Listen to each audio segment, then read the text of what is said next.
Pernahkah kalian merasa bingung menentukan arah hidup? Atau mungkin kalian pernah bertanya-tanya, sebenarnya apa sih makna hidup saya? Nah, pertanyaan seperti inilah yang menjadi dasar lahirnya aliran filsafat eksistensialisme. Eksistensialisme berkembang di Eropa, terutama setelah Perang Dunia saat manusia merasa hampa dan kehilangan arah. Tokoh-tokoh besar seperti Soren Kierkegaard, Friedrich Nietzsche, Jean-Paul Sartre, dan Martin Heidegger banyak menyumbangkan gagasan. Mereka tidak selalu sepakat dalam semua hal, tapi ada benang merah yang sama. Mereka menyatakan bahwa manusia itu bebas, unik, bertanggung jawab atas pilihannya.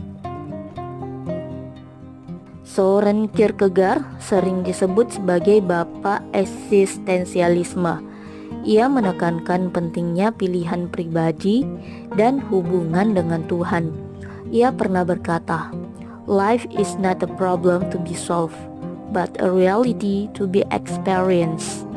Artinya, hidup itu bukan masalah yang harus diselesaikan, tapi kenyataan yang harus dijalani. Kemudian ada Friedrich Nietzsche yang terkenal dengan gagasannya tentang kebebasan individu. Kutipannya yang legendaris adalah "God is dead, God remains dead, and we have killed him." Bukan berarti ia menolak keberadaan Tuhan secara mutlak, tetapi lebih menekankan bahwa manusia tidak boleh lagi bergantung sepenuhnya pada dogma. Manusia harus berani menciptakan makna hidupnya sendiri. Selanjutnya, Martin Heidegger menyoroti soal keberadaan. Menurutnya, manusia harus sadar bahwa hidup itu terbatas oleh waktu. Ia mengatakan, "Being is always the being of a being." Artinya, eksistensi kita nyata hanya ketika kita sadar bahwa kita ada dan akan berakhir. Kemudian Jean-Paul Sartre dengan kalimat terkenalnya "Existence precedes essence." Artinya eksistensi mendahului esensi. Manusia lahir tanpa tujuan tetap dan melalui pilihan-pilihan yang ia buat. Ia menciptakan dirinya sendiri. Sartre menegaskan, "Man is nothing else but what he makes of himself."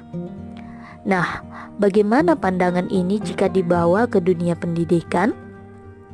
Eksistensialisme menekankan bahwa pendidikan seharusnya membantu siswa menemukan diri mereka sendiri, bukan sekadar menghafal fakta. Guru tidak hanya memberi pengetahuan, tetapi juga mendampingi siswa belajar membuat keputusan, menanggung konsekuensinya, dan bertanggung jawab pada pilihan hidupnya. Contoh sederhana, guru bisa memberi kebebasan pada siswa untuk memilih topik proyek sesuai minat mereka, atau membiarkan mereka berpendapat bebas dalam diskusi. Inilah yang membuat belajar terasa lebih personal dan bermakna. Tapi realitas di sekolah sering masih jauh dari itu.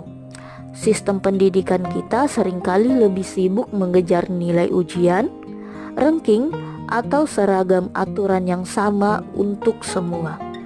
Eksistensialisme mengingatkan kita bahwa mendidik itu bukan sekedar mencetak murid yang pintar secara akademis, tapi membentuk manusia yang sadar akan kebebasan, pilihan, dan tanggung jawab hidupnya. Implikasinya jelas, sekolah seharusnya bukan menjadi pabrik yang mencetak siswa dengan standar seragam, melainkan tempat di mana siswa bisa berkembang sesuai potensi dan minatnya. Pendidikan berbasis eksistensialisme akan mendorong siswa untuk lebih sadar diri, berani mengambil keputusan, dan bertanggung jawab atas hidupnya. Jadi, melalui aliran eksistensialisme, kita diingatkan bahwa pendidikan bukan hanya tentang angka di rapor, tetapi tentang pembentukan manusia yang sadar akan kebebasan, pilihan, dan tanggung jawabnya.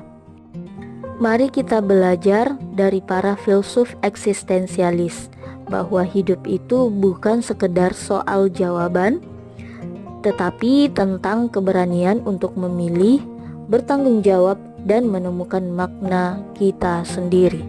Terima kasih.